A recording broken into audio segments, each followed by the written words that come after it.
सोलेन्स for rough and minds या पुस्तकाचे प्रकाशन कळंबोली या ठिकाणी पार पडले। या पुस्तकाचे लेखक प्राध्यापक रमाशंकर चौरसिया आणि डॉक्टर गीता ठाकूर यांच्या प्रमुख उपस्थितीत हा सोहळा पार पडला। सध्या या धावपळीच्या युगात विद्यार्थी तसे पालकांमध्ये मानसिक त्रासाचे प्रमाण जास्त वाढलेले आहे। याच अनुषंगाने या पुस्तकामध्ये नेमकी मांडणी केल्याचे रमाशंकर चौरसिया यांनी सांगितले। हा जो पुस्तक आहे सोलेन्स फॉर रफल्ड माइंड्स, हा बेसिकली पुस्तक आजच्या जे युवा पिढी आहेत किंवा आजचे जे अडॉलसन्स आहेत, कारण आपण बघतोय हा आपण 21st सेंचुरीमध्ये आहोत, मीडिया आहे, त्याच्यानंतर परत आपण म्हणतो सोशल मीडिया ज्याच्यावरती मुलं जास्त टाइम वेस्ट करतायत किंवा अभ्यासामध्ये ते व्यत्यय येते, असं प्रत्येक प्रॉब्लेम्स आहेत आणि त्या मेडिकल प्रॉब्लेम्स म्हणा किंवा काही त्यांचे सोशल इश्यूज आहेत, त्या इश्यूजना आपण हँडल करतोय या बुकच्या मार्फत। हा बुक बेसिकली जो आहे तो सोलेन्स फॉर रफल्ड माइंड्स, याच्यात आपण 4 व्हेरिएबल्स कव्हर केलेले आहेत। पहिला व्हेरिएबल इमोशनल मॅच्युरिटी आहे, दुसरा स्ट्रेस आहे, सोशल एन्झायटी आणि ॲग्रेशन। कारण आज जर आपण मुलांमध्ये बघितलं, एकतर कॉम्पिटिशन भरपूर आहे आपल्याला 21st सेंचुरीमध्ये, आपण म्हणतो प्रत्येकाचं कॉम्पिटिशन आहे आणि त्या कॉम्पिटिशनला पुढे जात असताना तेव्हा जे ते अचीव्ह नाही करू शकत तेव्हा त्यांना थोडंसं त्याच्याबद्दल ॲग्रेशन येतो म्हणा किंवा डिप्रेशन्स येतात।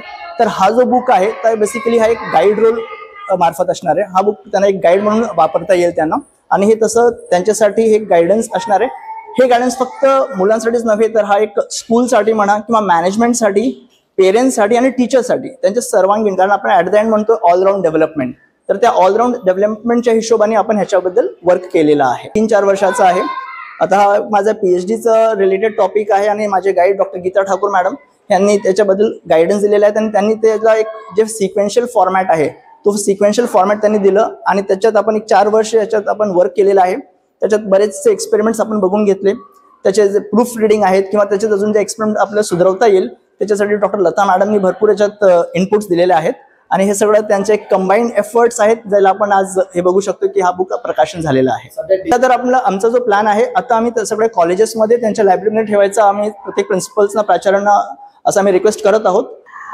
तुमचा प्रश्न खूप छान आहे आणि आजच्या डिजिटल युगामध्ये कुठेतरी पुस्तक वाचन कमी होत आहे। अर्थात हे पुस्तक जे आहे ते सध्या तरी आम्ही शिक्षकांसाठी बनवलंय। शिक्षकांसाठी एक मार्गदर्शन असावे। ज्या केसेस आहेत की ज्या सायकोलॉजिस्टने किंवा मानसशास्त्रज्ञांनी किंवा डॉक्टरांनी हाताळायच्या ज्या केसेस आहेत त्या केसेस तेच सांभाळतील, पण शिक्षकाची भूमिका जी आहे की आपल्या वर्गामध्ये इतकी मुलं आहेत त्याच्यापैकी कोणाला प्रॉब्लेम आहे, शिक्षकांमध्ये ही कुवत हवी आहे की समजा त्यांना ओळखायला यायला पाहिजे की कुठल्या मुलांमध्ये हा प्रॉब्लेम आहे आणि तो कसा दूर करायचा किंवा कसा ओळखायचा। तर त्यासाठी आम्ही बऱ्याचशा ॲक्टिव्हिटीज आणि बरेचसे टेस्ट या दिलेले आहेत या पुस्तकामध्ये। तुम्ही जो प्रश्न विचारला, या डिजिटल माध्यमामध्ये आमचा जो प्लॅन आहे तो असा आहे की ह्या 4 व्हेरिएबल्सला घेऊन आम्हाला एक ॲप तयार करायचे, ज्या ॲपद्वारे विद्यार्थी स्वतः ओळखू शकतील की माझ्यामध्ये हा प्रॉब्लेम आहे का आणि असेल तर मी काय करू शकतो। तर निदान त्यांना एका सुरुवातीच्या ज्या प्रिलिमिनरी स्टेजमध्ये त्यांना मदत मिळेल। तर आमचा जो प्लॅन आहे तो म्हणजे एका ॲपच्या माध्यमातून आम्ही विद्यार्थ्यांपर्यंत पोहोचू इच्छितोय।